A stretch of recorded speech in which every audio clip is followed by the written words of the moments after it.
World cup के final मुकाबले में टीम इंडिया को मिली हार पर बोले सपा मुखिया अखिलेश यादव, लखनऊ में होता मैच तो मिलता आशीर्वाद।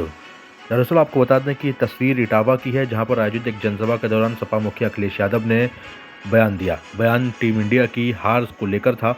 टीम इंडिया की हार पर अखिलेश यादव ने बोला कि यह मैच लखनऊ में होता तो भगवान विष्णु और अटल बिहारी वाजपेयी का आशीर्वाद भी मिलता, लेकिन यह मैच गुजरात में हुआ था, जहां की पिच भी खराब थी।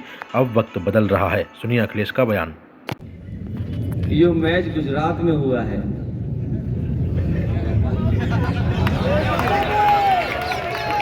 अगर ये स्टेडियम लखनऊ में हुआ होता और उन्हें आशीर्वाद बहुतों का मिलता, टीम को आशीर्वाद एक तो भगवान विष्णु का मिलता क्योंकि कान्हा नाम से है वो स्टेडियम। बीजेपी वालों पे रहा नहीं गया, उन्होंने अटल बिहारी वाजपेयी जी के नाम पे कर दिया। अगर वहां पर मैच होता तो भगवान के साथ साथ अटल बिहारी वाजपेयी जी का भी आशीर्वाद मिलता और इंडिया जीत गई होती। अब सुनने में आ रहा है कि वहां की पिच भी गड़बड़ थी और जो लोगों की तैयारी थी वो तैयारी आधी अधूरी रह गई। इसलिए कभी कभी समय बताता है कि अब समय उनका नहीं है, समय दूसरे लोगों का आने वाला है। मैं आपको बधाई देता हूं, शुभकामनाएं देता हूं और हमें उम्मीद है कि आने वाले समय में इससे भी शानदार यात्रा होगी। और जिस तरह लखनऊ में चली थी, मुझे याद है मीडिया के लोग और खासकर बीजेपी के लोग सोच में पड़ गए थे कि इतने साइकिल वाले कहां से आते, ये तो कम थे। लेकिन आने वाले समय में देखिएगा 24 के बाद, 24 में तो साइकिल चलेगी चलेगी, लेकिन 24 के बाद जो परिवर्तन दिखाई देगा वो अलग परिवर्तन होगा, बड़ा परिवर्तन होगा। जिस यात्रा को लेकर के चले हैं, पीडीए यात्रा, मैंने कई मौकों पर कहा है ये पीडीए ही है जो एनडीए को हराएगा, पीडीए ही है जो मुकाबला करेगा एनडीए का। और अब तो कई दल जाति जनगणना के पक्ष में बोलने लगे। वो दल भी बोल रहे हैं जिन्होंने कभी जाति जनगणना रोकी थी। जो लोग पुराना इतिहास जानते होंगे, आजादी से पहले भी जाति जनगणना हुई, आजादी के बाद जब जाति गणना होनी थी तो उस समय जो पार्टी सरकार में थी उसने जाति जनगणना रोकी।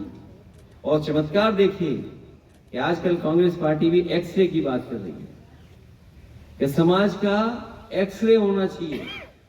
और अगर हमारे डायग्नोस हो गया है, कोई बीमारी है समाज में, तो उसका इलाज क्या है? इलाज पीडीए है, इलाज समाजवादी पार्टी करेगी। और हमें पूरा भरोसा है कि जब डायग्नोस हो गई यह चीज और समाज इस बात की मांग कर रहा है कि जाति जनगणना हो और आबादी के हिसाब से हक सम्मान मिले, हमें उम्मीद है कि जब कभी भी समाजवादी लोग सत्ता में आएंगे या सत्ता में सहयोग करेंगे, सबसे पहले प्राथमिकता पे अगर कोई समाजवादी पार्टी बात रखेगी तो जाति जनगणना, और बिना जाति जनगणना के सामाजिक न्याय संभव नहीं है। इसलिए नौजवान साथियों, बेरोजगारी तो है ही है, महंगाई आपके सामने है, और हमारे बाबा जी की तो गिनती आप जानते ही हो, 46 में 56 वाली। उन्हें आता है कि नहीं आता ये बात अलग है, लेकिन उन्हें 46 में 56 जरूर आता है।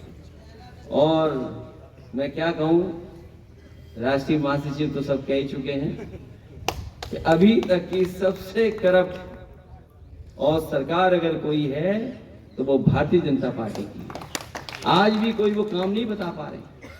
जो काम समाजवादियों ने किए थे वही काम दिखाई दे रहे हैं, चाहे वो डायल 100 हो, जो डायल 112 हो गया, चाहे वो एम्बुलेंस हो, चाहे बड़े बड़े अस्पताल जो बने थे, या जिस सड़क से जहां से आपने शुरू किया, ये पूर्वांचल के लोग जानते होंगे, या गाजीपुर के हमारे साथी जो बैठे हैं, आजमगढ़ के हैं और आसपास के लोग, वो जानते होंगे कि सोचो कितना समय लगता था लखनऊ राजधानी से गाजीपुर पहुंचने में और बलिया पहुंचने में, कितना समय लगता था। और अब जब चाहो तब लखनऊ आ जाओ, चाहो तो 2 बार चक्कर काट लो लखनऊ को। ये आजमगढ़ वाले तो काट ही लेते हैं। इसमें एक साथी है, उसका पता ही नहीं है कि आजमगढ़ में कब है, लखनऊ में कब है। और यही नहीं,